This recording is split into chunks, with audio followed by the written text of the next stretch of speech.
নমস্কার বন্ধুরা, কেমন আছেন সবাই? পাপিয়াস কিউলিনারি আর্টে সবাইকে স্বাগতম। আজকে আমি বানাবো তিতার ডাল। এজন্য আমি মটর ডাল ধুয়ে চুলায় বসিয়ে দিয়েছি। তিতার ডালটা মটর ডাল দিয়েই সবচেয়ে বেশি ভালো হয়। ডালটা আমি একটু লবণ দিয়ে দিলাম। এবার আমি ডালটা সিদ্ধ করে নেব।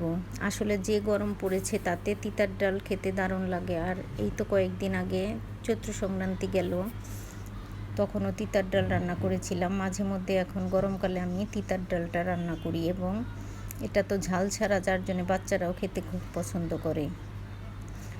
এই গরমে মাঝে মাঝে তিতা খাওয়াটা খুবই জরুরি।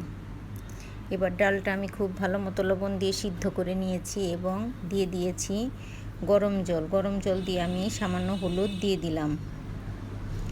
এবার কিছুক্ষণ আমি ডালটা জাল করে নিয়েছি।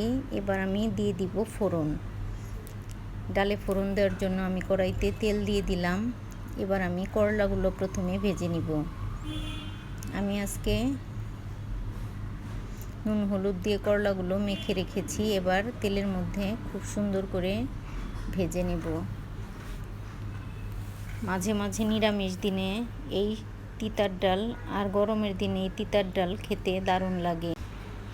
আর এই গরমে তো আসলে মাছ মাংস খেতেও ভালো লাগে না, মাঝে মাঝে মনে হয় নিরামিষই খাই। আজকে নিরামিষ সব কিছু রান্নাবান্না করব। আমি আজকে রান্না করব তিতার ডাল আর ভাজাভুজি এবং আলু পটলের রসা। তবে সব ভিডিও তো আর একদিনে শেয়ার করা সম্ভব না। আলু পটলের রসাটা আমি আজকে আর আপনাদের সাথে শেয়ার করব না, অন্য কোনো দিন আমি আলু পটলের রসাটা শেয়ার করব। আজকে শুধু ডাল আর ভাজিটাই দেখাই আপনাদেরকে। এবার আমি ডালটা ফোড়ন দিয়ে দিব। ফোড়নের জন্য আমি তেলটা গরম আছে, তেলের মধ্যে আমি দিয়ে দিলাম আদা ছেঁচে দিয়েছি। এবার আমি দিয়ে দিলাম রাঁধুনি ফোড়ন। রাঁধুনিটা না দিলে কিন্তু এই ডালটা ভালো লাগবে না। এইটাই মেন ইনগ্রিডিয়েন্টস। এই রাঁধুনি সম্ভারের জন্যই ডালটা খেতে দারুণ লাগে। আর তিতার ডালে সবসময়ই রাঁধুনি দিতে হয়।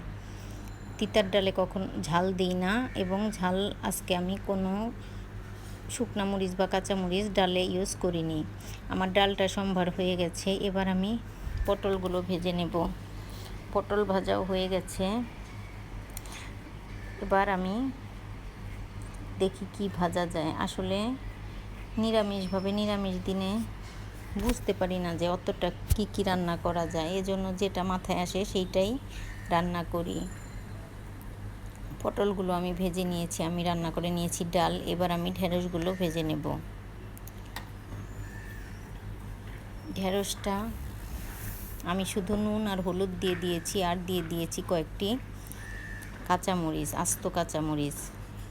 এবার আমার ঢেঁড়স ভাজাটা হয়ে গেছে, ঢেঁড়সটাও আমি তুলে নিলাম। পটল ভাজা, ঢেঁড়স ভাজা হয়ে গেছে। এবার আমি করলাগুলো ভেজে নেব।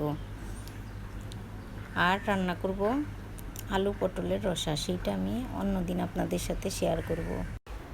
আমার ভিডিওটা যদি ভালো লাগে তবে অবশ্যই একটা লাইক করবেন। সবাই খুব ভালো থাকবেন। ভিডিওটি দেখার জন্য সবাইকে অসংখ্য ধন্যবাদ।